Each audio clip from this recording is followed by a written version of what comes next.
Coming up on the Charge on Air, a call for action, what a group of UCF students are demanding from the administration. Plus, returning from the moon, the final reparations before the Artemis II crew splashes down on the West Coast. And a UCF student is reshaping traffic safety with new technology, the prototype he's working on that could save lives across the country. In sports, a groundbreaking hire for UCF women's basketball, the history Gabe Lazo is making in college athletics. The Charge on Air starts now.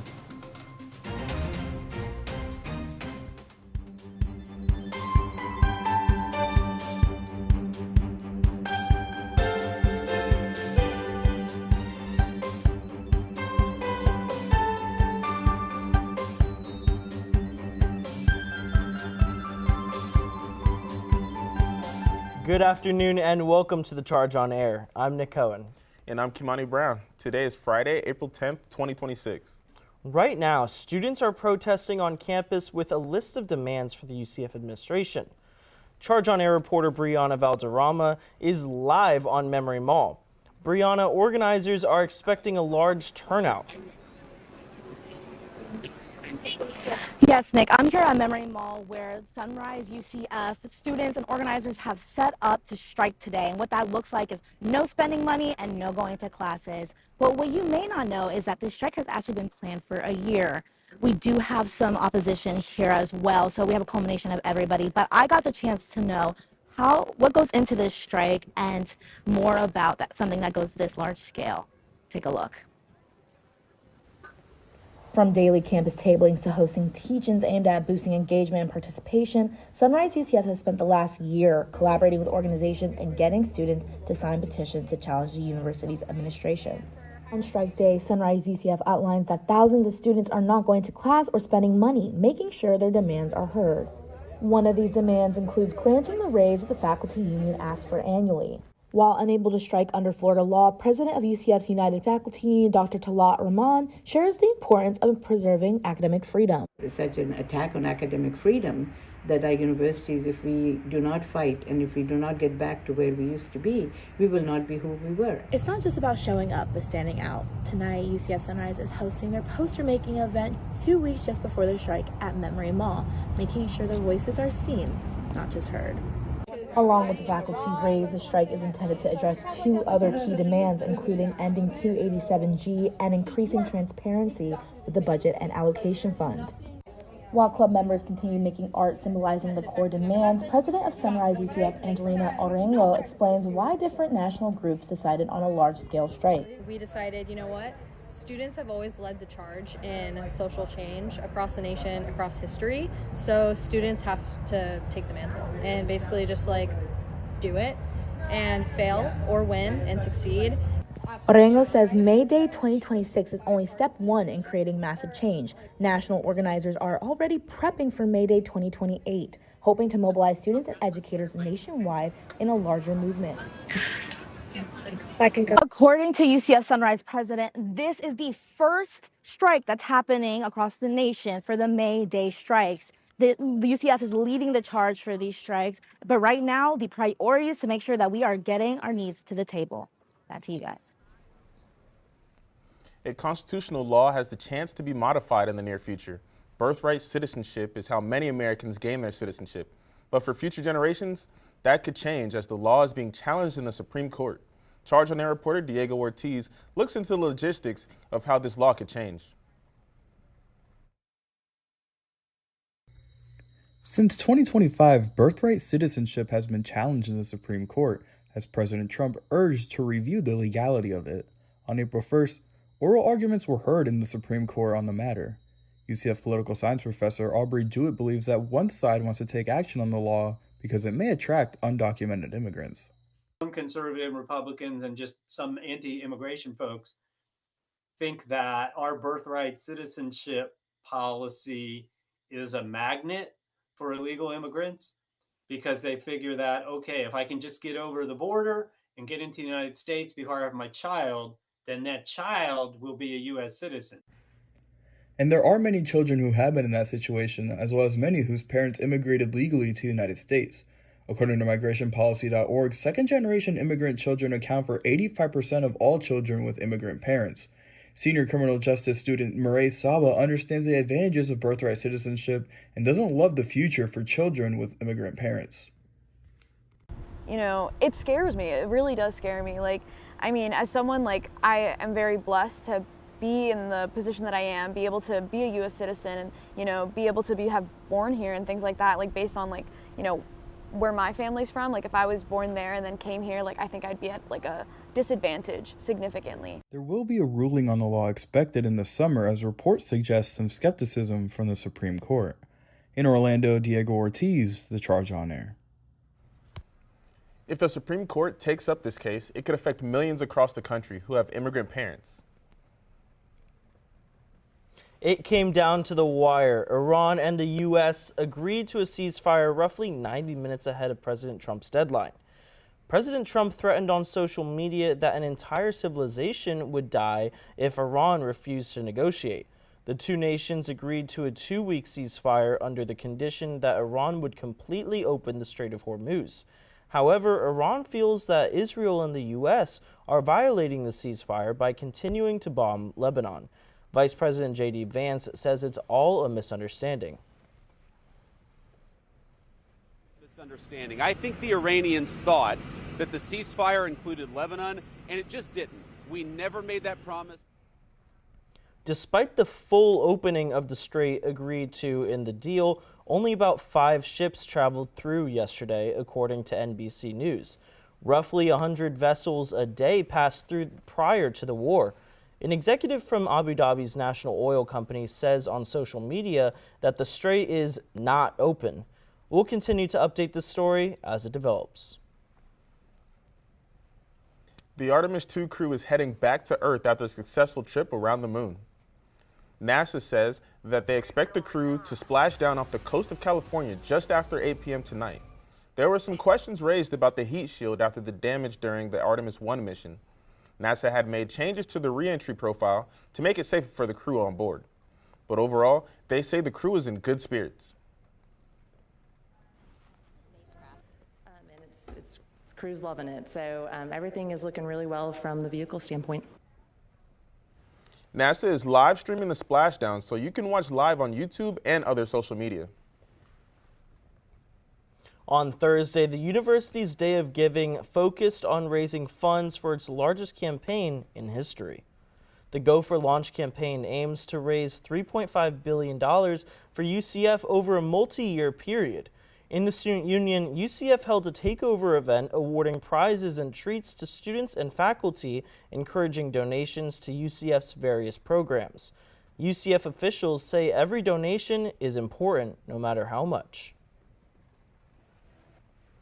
It's a rallying cry. It's a day for all of us to come together and to make a commitment to the university. Any of the fundraising that we do is a comprehensive nature, meaning any gift counts. As of April 6th, UCF has reached almost $2.2 billion of the $3.5 billion goal. Grabowski said the timeline for the campaign aligns with President Cartwright's tenure. President Cartwright started at UCF on July 1st, 2020. He added that the campaign's goals and planning reflect Cartwright's priorities for the university. To see updates on the progress of the campaign, you can visit the UCF website. If you had outdoor plans this week, you probably had to cancel from the rain. Yeah, let's bring in student weather anchor Diego Ortiz. Diego, are we expecting any impacts from rain today? Well, guys, fortunately, we're not. We're getting that prime spring weather back. You know, not too hot, but we're not getting enough rain either. It's going to be really perfect weather for, this next week coming ahead. But let's take a look now at those current conditions. Right now, it's currently 78 degrees outside, 61% humidity.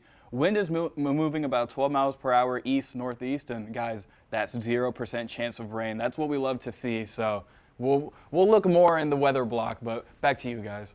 Thank you, Diego. Now, still ahead, responding faster to crashes, the technology being developed at UCF to save crash victims' lives.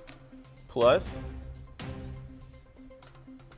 any way that Sora or any other AI image creation platform could possibly match what a human being has to give in the stories they want to tell about their lives and the lives of others.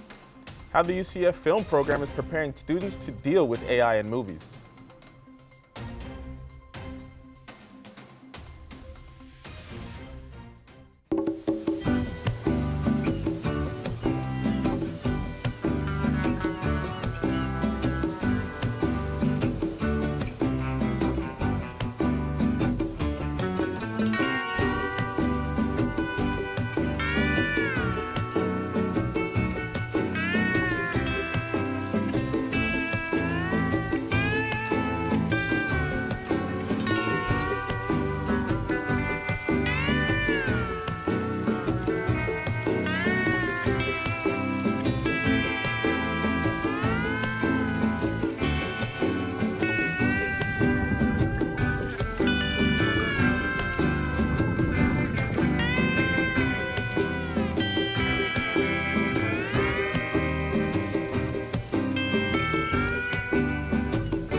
For decades, I've taught you everything I know.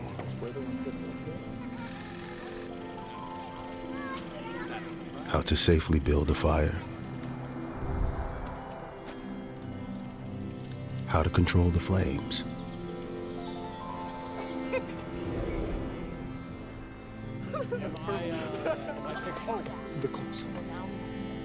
What to do with hot coals.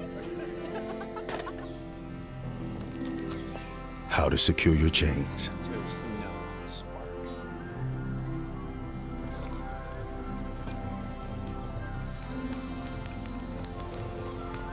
But I can only teach wildfire prevention. Only you can prevent wildfires.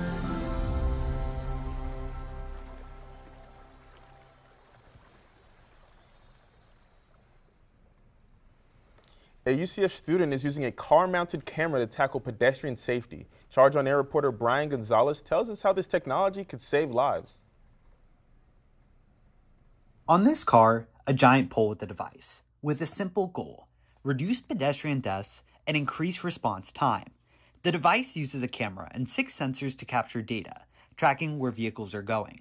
Similar to how self-driving vehicles work, the system combines multiple sets of data into a 3D map of the world. Computer science student Ben Miggs says the ultimate goal is to improve safety for pedestrians. So what we're working on here is actively collecting ambient road data, and the reason being is because we're building a project that's focused on identifying when and where accidents happen and reporting it as soon as they do. Mink says what initially started as a class project for a senior design class has now developed into a startup. The company, Labra Systems, aims to install safety systems like this at vulnerable intersections. The goal, to improve pedestrian safety by preventing and responding to accidents. The improvements to intersections around UCF is not a new idea. Last year, Orange County spent around $13 million to install pedestrian signals and sidewalk railings on University Boulevard and other streets next to UCF. Laura Hardwick, a safety mobility manager with the City of Orlando, says cameras like this could be another tool for improving traffic safety in the future, but they are not a one-stop solution. Yeah, I think if there was one solution, it wouldn't be as hard of a problem to solve as it is. So I'm very excited about what technology can do for traffic safety, but it can't exist just on its own. For Minks, this prototype could become one more tool to help make intersections safer and make sure help arrives faster when crashes happen. At UCF, Brian Gonzalez, The Charge on Air. The City of Orlando says one of the most impactful ways people can improve traffic safety is to slow down on the road. Disney says they are canceling their $1 billion deal with OpenAI to generate content on Disney+. Charge on Air reporter Shane Winsten spoke with a UCF film expert about the future of AI in film. You've probably seen AI-generated videos like these flood your social media. UCF professor of film Lisa Mills says the tools behind these videos could end up making content for the big screen. Movies that have always relied heavily on visual effects and computer-generated CGI, whatever you want to call it, they're just going to add this to their toolbox. During the announcement of the Sora app, allowing the general public to use OpenAI's video generation model, CEO Sam Altman made this pitch to consumers. The most powerful imagination engine ever built. Despite picking up a $1 billion investment from Disney, the app is now going offline and the deal with Disney is dead. Mills says this won't be the last attempt for major studios to produce AI-generated content because it will make the large movie-making process cheaper and more efficient. Mills says the program at UCF focuses on independent filmmaking, prioritizing the human experience. I don't see any way that Sora or any other AI image creation platform could possibly match what a human being has to give in the stories they want to tell about their lives and the lives of others. She says AI tools in nonlinear editing and sound can make the production quality of independent films match major studios. So I think that independent filmmakers could cautiously embrace these technologies, knowing that it's going to help them create perhaps a higher quality level product. Shane Winsten, The Charge on Air. Mills says her students are not currently allowed to use tools like Sora for projects, but the film faculty is evaluating how to train students in other AI tools. Kymani, rain canceled several UCF sporting events this week. Yeah, coming up, we take a look at the upcoming forecast to see what's on the horizon for this weekend and beyond.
When it comes to making plans, you are the best.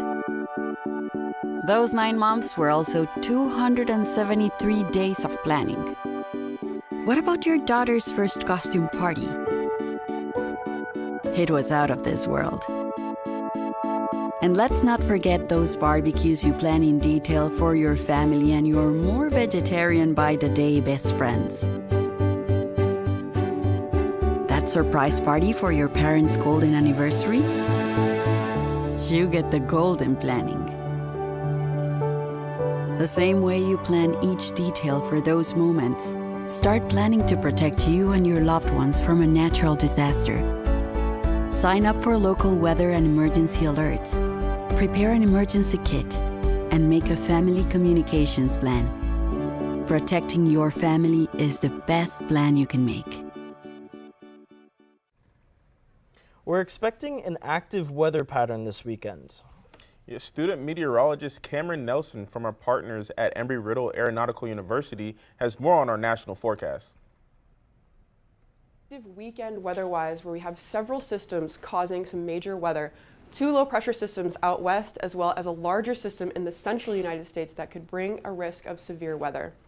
Starting out west, we have this low-pressure system located off the coast of California that's going to move onshore this weekend, causing an elevated risk of rain as well as snow in the mountains. They're expecting upwards of 5.5 feet of snow in some places at the highest elevations.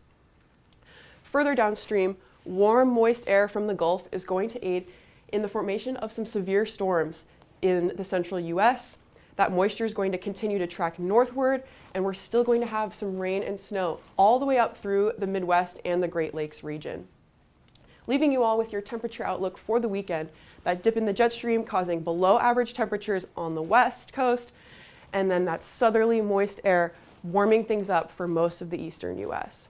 Back to you guys at UCF. Thanks, Cameron. We received some much-needed rain this week. But most of areas in Central Florida is still in a moderate drought. Let's check in with student weather reporter Diego Ortiz with a look at this week's forecast. And yeah, guys, maybe some of those areas in Central Florida might still be in that drought. We're not getting too much rain, but we'll take a look at that later on. Right now, let's take a look at those current temperatures around Central Florida. 75 degrees on the Space Coast in Melbourne. We got 79 degrees here in Orlando, 78 in Winter Haven, and 78 in Leesburg. Down in Tampa, they're hitting the 80 degrees mark, and then up in Gainesville, 77, and up in the Palm Coast, 75. So still pretty good temperatures. We're kind of right in that spring weather, but let's take a look now at that 5-day forecast, shall we? So right on Saturday, it'll be a high of 80 degrees, not too hot, but definitely not too cold either. 61 will be the low. Sunday, kind of a similar type of day. 82 degrees is a high, and 61 is a low. On Monday, a high of 83 and a low of 62. Tuesday and Wednesday, we get a high of 84 with 62 being the low on Tuesday and then 61 being the low on Wednesday. So guys, we're gonna feel those nice, spring breezes, and we're gonna realize that better days are coming ahead. So back to you guys at the desk. I'm looking forward to it. Thank you, Diego. Coming up, UCF softball and baseball are defending their rankings this weekend. We have a preview of the matchups. Plus, UCF women's basketball is entering a new era just days after a coaching change. Hi, I'm Ryan Blaney, a third-generation race car driver, and we dedicate a lot of our time to going as fast as possible. My grandpa Lou is the reason why my dad and I started racing, and I'm really proud to follow in his tracks. But when my grandpa was diagnosed with Alzheimer's, it was a very unexpected bump in the road for us. I've learned a lot on this journey with my grandpa Lou, and the memories of my grandpa will always be with me. And in our family, we're used to getting involved, and I encourage you to do the same, especially when it comes to caring for your loved ones. When I think about Alzheimer's and the impact it had on my family, I recognize that losing a race isn't such a bad day after all. It's important to notice if older family members are acting differently, experiencing problems with their memory, or having trouble with routine tasks. Talking about Alzheimer's can be really tough, but if you notice something, have a conversation with your loved one. Encourage them to see a doctor or offer to go with them. Early detection of Alzheimer's can give your family time to explore support services, make a plan for the future, and access available treatments. If you or your family are noticing changes, it could be Alzheimer's. Talk about seeing a doctor together. Love is a lesson that doesn't end. It knows no conditions, so you better buckle in. Love keeps you on your toes. It never stops, only grows. Love isn't easy. It's a commitment, especially when they're being their most resistant. Love is being prepared for the journey ahead. Love doesn't let any concerns go unsaid.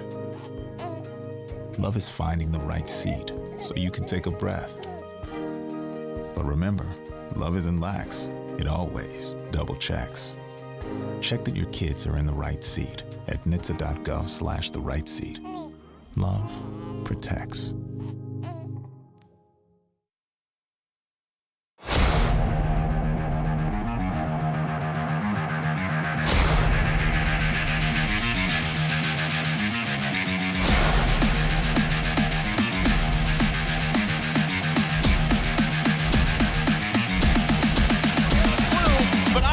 How crazy it is at UCF right now. Places in town, some familiar ones, and teams that are thriving. I'm Luis Perez, and let's take a look at what happened this week in UCF sports. UCF women's basketball has a new head coach, and it's a historic hire for the program.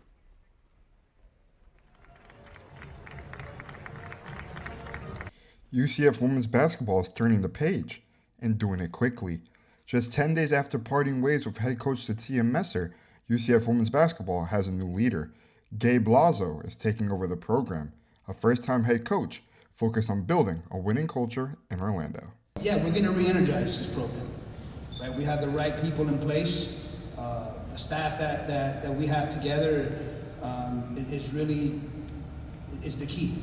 Right, the young women that have stayed here, they're going to be a huge part of the culture that we're going to build. Lazo brings a track record of success from multiple stops, and UCF Athletic Director Terry Mahadri says that winning pedigree stood out.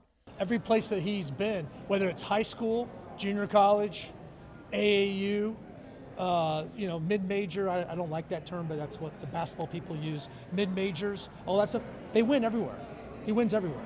The hiring also marks a historic moment. Lazo becomes the first Latino head coach at the Power 4 level in women's college basketball. And to be the first, Power 4, Power 5 Latino head coach, it's really going to inspire so many people all over the world. And it's going to also inspire high school coaches that are coming up, because now they see someone that was in their shoes. And I take a lot of pride into that. In Orlando, Andrew Cherico, The Charge on Air. Lazo now looks to turn that history into wins as a new era begins in Orlando. Flipping over to men's basketball, the transfer portal is moving slow, with only one player reportedly in the portal. Junior guard Chris Johnson is back in the portal for the third time after one season at UCF. He played in 32 games, averaging just over 6 points and 1.8 assists per game. Knights fans are on their toes as they await for any more news, as UCF has not announced if any players are resigning with the team. The transfer portal is open for another 11 days. UCF baseball goes into the weekend looking to continue its impressive conference run, taking on Kansas for the weekend series. The Knights have an outstanding 10-2 conference record, which puts them first in the Big 12. The Knights pitching is second in ERA with a 4.08, with junior pitcher Camden Wicker second with an ERA of 2.52. The offense is not far behind, with junior outfielder Andrew Williamson's 9 home runs, which leads the team. Coach Rich Wallace says the importance of keeping the mentality throughout all 9 innings and the grit the team has shown. We've been able to handle the ups and downs of what Big 12 plays, and every single game's a dogfight.